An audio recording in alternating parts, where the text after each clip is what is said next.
Hasbro has just released its 5th wave of Beyblade products, going through a lot of BX releases, UX releases, and even the new CX releases. In this video, I will give out my opinions on these releases and whether you should get them or not.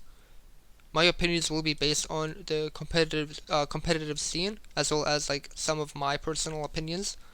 So if you don't agree with me, that's totally fine. Before we continue with the video, I do want to say we are partnered with Oreno Designs. Oreno Designs is a 3D artist who creates some custom Beyblade models like Beyblade deck cases, as well as some accessories like launch helics or maybe some grips. The cases they make look really cool as it's 3D printed with a design. If you want 50% off your entire order, you could just use my code SunnyX, as well as my affiliate link in the description, so it helps us out as well. First of all, we have the 2 new remake Beyblades released by Hasbro. We have Donzer S as well as Donzer S. Now Donzer S has been released in a blue recolor this time, but it's the exact same as the red recolor released later on this year. The remake Beyblades aren't that good competitively, as they're a lot lighter than the X counterparts. The parts are also not that special. We have 380 as well as taper. Taper has been a lot more common to find these days. So Donzer S overall is a lot lower than what I rated in the previous video, as I think I rated it pretty high due to the taper bit, but now it's just a skip. Same thing can be said for Donzer S. Donzer S might be a little bit better than Donzer. I'm not quite too sure. It is a very similar shape, although it might have some more smash attack. But either way, it is still too light to be considered super meta, and is more just of a collector's item. The 480 ratchet is also not that good as well, as 4-sided is a lot easier to burst, as well as 80 high. If you do want to use a 4-sided ratchet, it's better to just use 460. Now the only good part here is the point bit. Point bit I would say is one of the best balance bits, or maybe one of the best bits in general, as it's really good for balance type combos, as it can switch between a more attack position and a heavy position almost instantly. One thing I do want to mention is that the point bit has been released in the Claw Leon starter, which is either the same price as the Donzer S or a lot cheaper, and also comes with a better ratchet. So if you do want point, it's better to just get that starter. Overall, the remake Beyblades are just a skip. Moving on to the booster Beyblades, we have the Dagger Dran for 70 Quake. Hasbro released this in an orange recolor based on the random booster in I think it was the Black Shell random booster. However, they did something different where they gave a Quake instead of point, which I originally had. Now Quake itself is not great competitively, as it's very inconsistent, although it is fun to use. I do kind of like using Quake just because it's so fun when it jumps around, but since this is a competitive list, it's just not that good. 470, so another 4-sided ratchet, so it's a lot easier to burst, and the 70 high doesn't help it much either. Although the Hasbro ratchets are a little tighter than the TT ratchets, you could maybe get away with it, but overall I don't really recommend it. Now the Drawn Dagger Blade is decent, I would say, in attack. It's a little bit outclassed now, but I think for Hasbro meta it's not a terrible option, as it still has decent weight and a good enough shape. This is a good way to get it. However, I do think if you are a beginner into Beyblade X and you want to go through the Hasbro route, the stadium should be a good one of your first purchases, as you obviously need a good stadium, and you do get the Bay as well, coming with Rush. So I think this Bay would just be a skip. If it did come with the point bit, I would rate it a bit higher, as then it would be the cheapest way to get point, but this release is just a skip. In contrast, the next booster is Whale Wave 580 Elevate. Now this is an amazing booster for many reasons. First of all, the Whale Wave blade is really good, as it's super heavy, with being around 38 grams. Whale Wave is really good as a glass cannon, especially on the 960 low rush combos, or maybe just 960 rush. A low flat can work as well. The 580 ratchet is the weakest part here, as 80 height is not just used much in competitive combos. But if you do want to use the 80 height, the 5-sideds are pretty good, as it's fairly round and hard to burst. Now, one of the best parts in this booster is the Elevate bit. In general, Elevate is not that crazy. It is a fairly good bit, but because it's low resistant, it's not used as much. However, it is commonly used with Dragoon on Elevate. So Dragoon on Elevate is kind of considered a spin stealing combo. Since how round Elevate is, it allows Dragoon to be a lot more stable and have a lot more stamina than other bays, allowing it to spin longer and maybe even counteract the spin direction. So overall, Whale Wave is a must-have to get, as it has a top-tier blade as well as a top-tier bit. The first dual pack we'll go over is the Leon Crest as well as Cow Sphinx. Starting off with Cow Sphinx, it comes with the 180 ratchet as well as the gear flat bit. Cow Sphinx is pretty ass, if I have to say so myself. I tried using it for defense, but because it's so light and the shape is kind of awkward, it really just doesn't do that well and gets bounced around a lot by the heavy hitter attackers. So I just don't recommend using Sphinx Cow.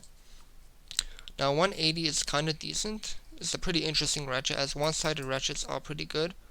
The 80 high can set you back, but I have seen 180 be used. And you could also use like the 180 high to have like a super unbalanced attack combo, perfect for like a glass cannon. Gear flat is just like an okay bit. It's not that great compared to like flat or low flat or maybe the rush series. The reason why is because gear flat is a lot harder to control due to the gears reaching all the way to the flat. The Leon Crest bit, the Leon Crest blade. The Leon Crest blade, so far in the Hasbro meta, there hasn't been like any great defense bays released yet. Aside from like the stamina types like Wizard Rod and Silver Wolf. But for pure defense, Leon Crest is probably your best bet, at least until they release the UX Night Mail. 760 is probably the star of this set, as 760, I think this is the only way to get 760 in Hasbro. 760 is normally used for attackers. Let's say like 760 low rush is a really common pairing. It's because the ratchet is fairly heavy, but it's also really thick as well, so the ratchet could help in like attacking other bays. And then Gear Needle is just like an okay, to be honest, Gear Needle is not that great. I think the regular needle is a lot better to use. I have heard that Gear Needle could be used in like the more heavier blades. Overall, I think this dual pack is a high priority, purely because of the 760 ratchet as well as the Leon Crest blade. The next dual pack is the Weiss Tiger and Gill Shock. The Weiss Tiger blade is the main prize of this dual pack. Weiss Tiger is an okay blade. It's not something special, but it's just decent, as it combines the properties of defense, attack, and stamina. Unite bit is exclusive to this set so far. The Unite bit is similar to the Taper, but it does have like a small point where there is a ball. So some people have been using it for like attack. So let's say you can have like a aggressive attack combo while still having some stamina.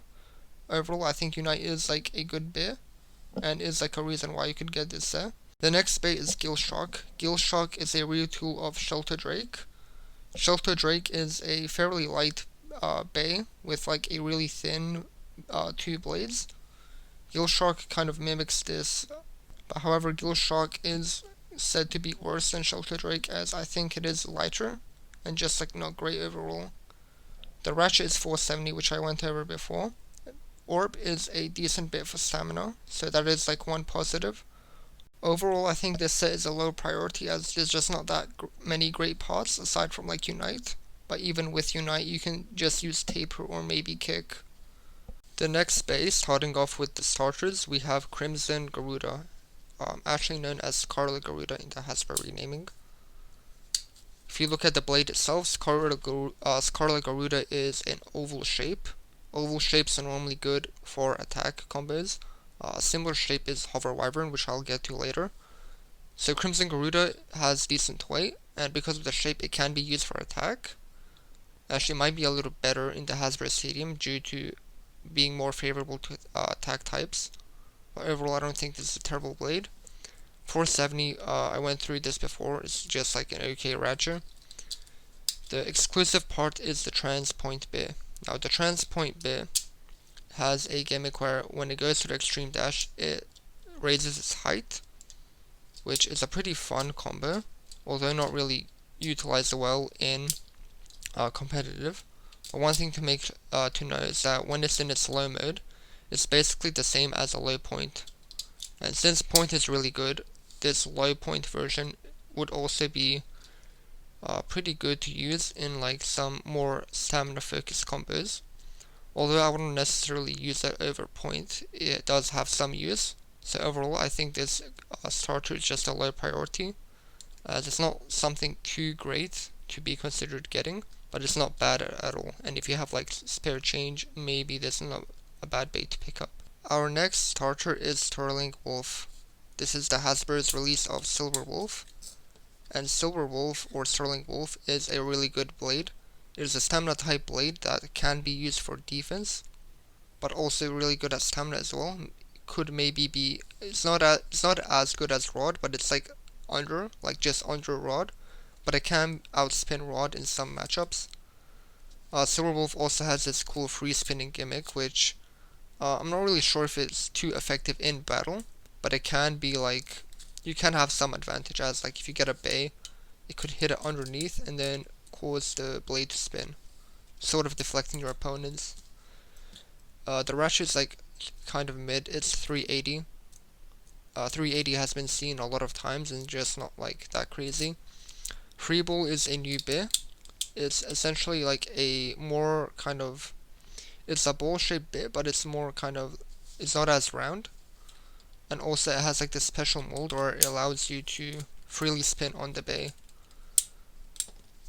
I think most people would still prefer ball over free ball. A free ball is not that bad, especially on the Silver Wolf blade. It is a very good matchup with the Silver Wolf blade, although you just need to change the ratchet to either something shorter or just less burst resistance. Overall, I would say, one more thing to mention, is that with the Hasbro Silver Wolf, or Sterling Wolf, would have a newer mold of the Silver Wolf blade. I think it's called the A6 mold, and essentially this mold allows Sterling Wolf to be to have a lot more burst resistance. And since Hasbro is like basically guaranteed to have this newer mold, there's also one reason to pick it up, which is why I rate this bay as a must-have. As the next starters we'll talk about come from the CX system. This is the new custom line, which just released early on this year, and Hasbro already produced like the first 4 CX bays. This one in particular is Perseus Dark, and with the CX bays you could remove them. So each blade is made up of 3 individual pieces. We have the lock chip, the main blade, as well as the assist blade. Going part, we have the wedge bit. I personally really like the wedge bit. It's really good on like the heavier combos, like Scorpius Spear or Night Mail. However, it is so far in Hasbro it doesn't have much of a use, but I still don't think it's a bad bit, and it's something to consider. We have a new ratchet of 680.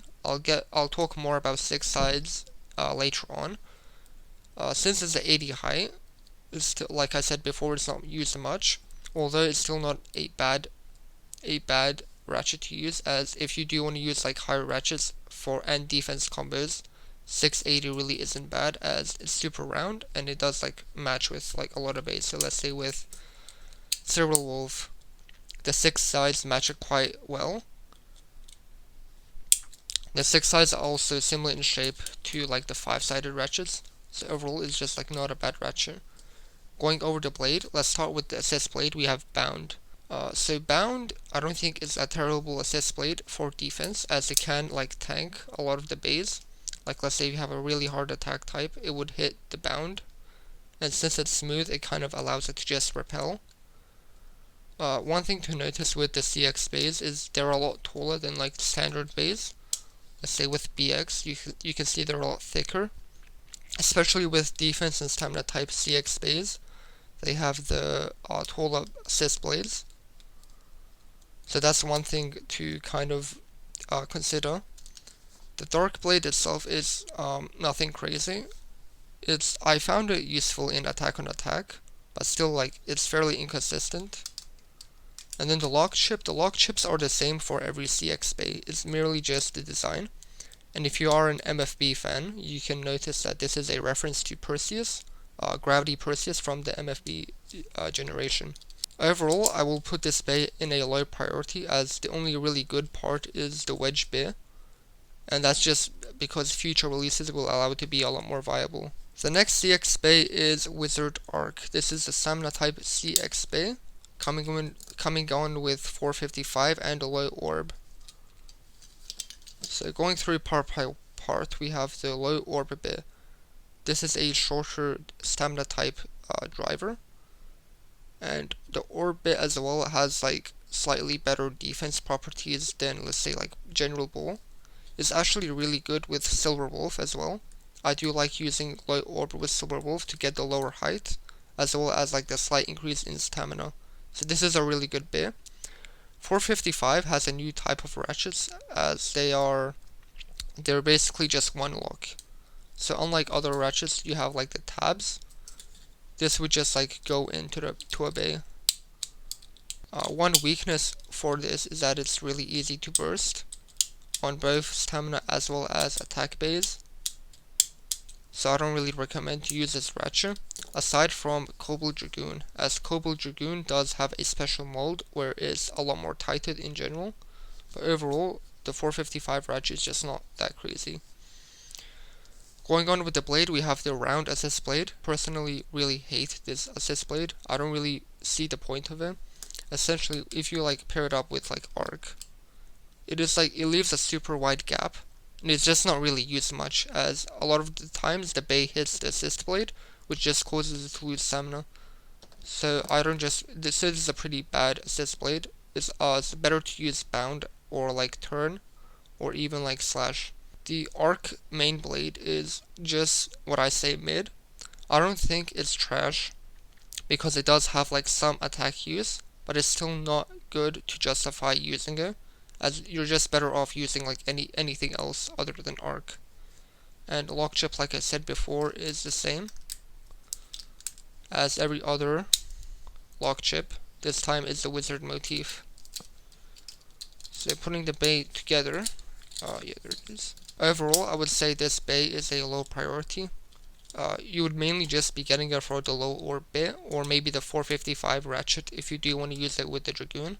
The next bay we have is Reaper Incendio.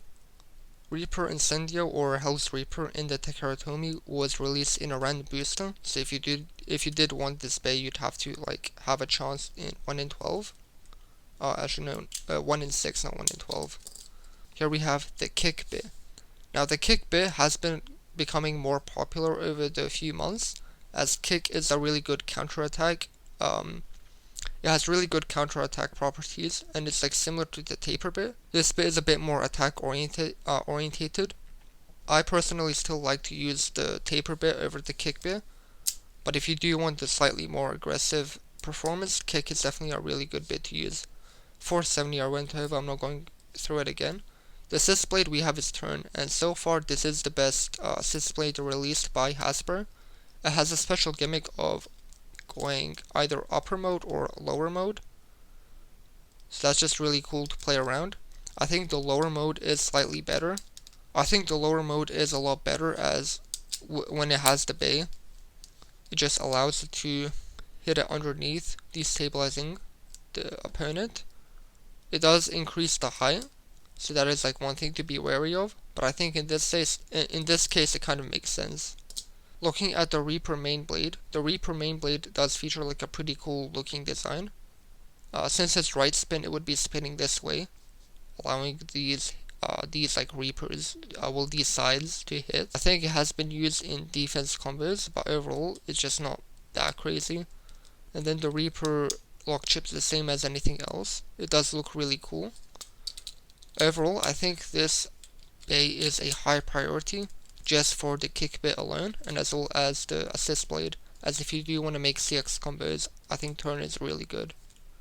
The final CX starter is Drawn Brave. This is the evolution to Drawn Buster. So going part by part, we have the Vortex bit. The Vortex bit is just a reverse of Cyclone and is slightly bigger. Vortex is a pretty decent attack bit. It's like super fast due to the less surface area than like Flat or maybe Rush. So overall, Vortex is just like an okay, actually no, it's just a decent bit. 660 is a really good ratchet, especially for like the more defensive style combos. I mentioned before that 680 has been good for the 80 high, so 660 is just like a really good ratchet to pick up on. First we have the Slash Assist Blade. The Slash Assist Blade is kind of okay. It is the shortest assist blade released by Hasbro, so it is kind of critical for like those CX combo building. If we compare it with the Brave main blade, one problem is that it does stick out of the main blade, making it absorb more of the hits than the metal. Going through the Brave main blade itself, I think it's a decent attacker. It's not great, but it can be used, especially with like the turn assist blade. If we have turn, yeah, we can have a configuration where the assist blade matches really well with the main blade, allowing it to have a lot more harder hits. Drawn lock chip is the same. It does look really cool, one of my favorite designs. Overall, I think this bay is a high priority just for the ratchet and the bit as well. And if you do want to use the CX combos, I think Brave is decent for attack, and can later be paired on with Jaggy whenever that releases. The next release we will go over is the Samurai Saber Deluxe Starter. It comes with a hold launcher as well as Samurai Saber. This set is pretty expensive, as it does have like this big launcher with this special ripcord. I'll talk about the launcher a little later. Just going with the bay. Samurai Saber, the blade is, I'd say, pretty good. It's fairly heavy and can be used in like the more balanced type combos. Actually, I think it's decent in transpoint pairings. It also does have this gimmick where the blades, when spinning, would be released and then would later contract the more spin it loses. So Samurai Saber, I think, is a really good bay. 270 ratchet is pretty bad, as 2 sideds are a lot easier to burst, and as well as the 7 sides doesn't make it easier. I think 260 can be used for attack, although I just wouldn't personally use it. Now the level bit is a really good inclusion in the set, as level is really good in the more, let's say like the attack combos that you don't want to be too aggressive. Level is perfect for uses like that. The main gimmick is that it has 3 levels of contact. We have like the flat, and then the bigger flat, and then this extreme flat. Overall, I think this Samurai Saber blade as well as the level bit is a really good inclusion, especially since this set is really expensive. Going over the launcher itself, the hold launcher is just like this really big launcher that you could use. The ripcord itself is a lot longer than the standard ripcord for the winder launcher, so that is really good. Even Takara Tomy, they've been releasing the ripcords in the standard starters. And also this new hold launcher should have like the mold where it's less breakable. I think this is like the best launcher in the game, or if you don't want to use this launcher, you could just use a ripcord. I think if you do have money to spend, you should definitely get it. But I will say overall, it's like a high priority and not necessarily a must-have. The next release we will go over is the Drop Attack Stadium. I actually do have the Drop Attack Stadium as I won it in a tournament. I don't have Hover Wyvern, but I do have the Impact Drake from Takara Tomy. Going over Impact Drake, it's a really heavy blade, actually the heaviest blade released by Hasbro so far. It has rubber contact points, which is a weakness overall, but if you look aside that, it does have an aggressive shape and can be used really well as a glass tank. The ratchet and bit is 960 low rush, a really common pairing, as 960 ratchet has like smaller protrusions, allowing the actual blade to hit a lot more. Low rush is also really high meta. I think it's my favorite attack bit to use. Attack Stadium is really expensive, but it does have like a really good bay of Impact Drake. Over the other bay, which is Hover Wyvern. I don't have that release, but I will put some videos on. The Hover Wyvern blade is really good, as it has decent weight, and it's very aggressive in its shape, as like the specific shape it's oval, allowing it to have a lot of recoil and hitting opponents really hard. And especially if you pair it with the 960 light rush, it will be really good. The combo itself is really bad, as it has 385, an 85 type ratchet that is easy to burst, and also just a standard needle bit. But overall, the blades are really good. Going over the stadium itself, the stadium can be fun to use. However, one problem with the stadium is that it's easy to self-KO, and it's also really easy to damage your bays. I think there was a couple of my bays that got damaged, mainly just my Donzer S. Overall, if you do want this stadium, I recommend just to get it on sale. But it does have like a lot of value, so I will put it as a high priority right now. If you just purely want a stadium, it's just better to get the initial standard Saber release. That's all I have for this video. If you did enjoy, please make sure to like and subscribe, as it really helps out the channel, and I'll see you all next time.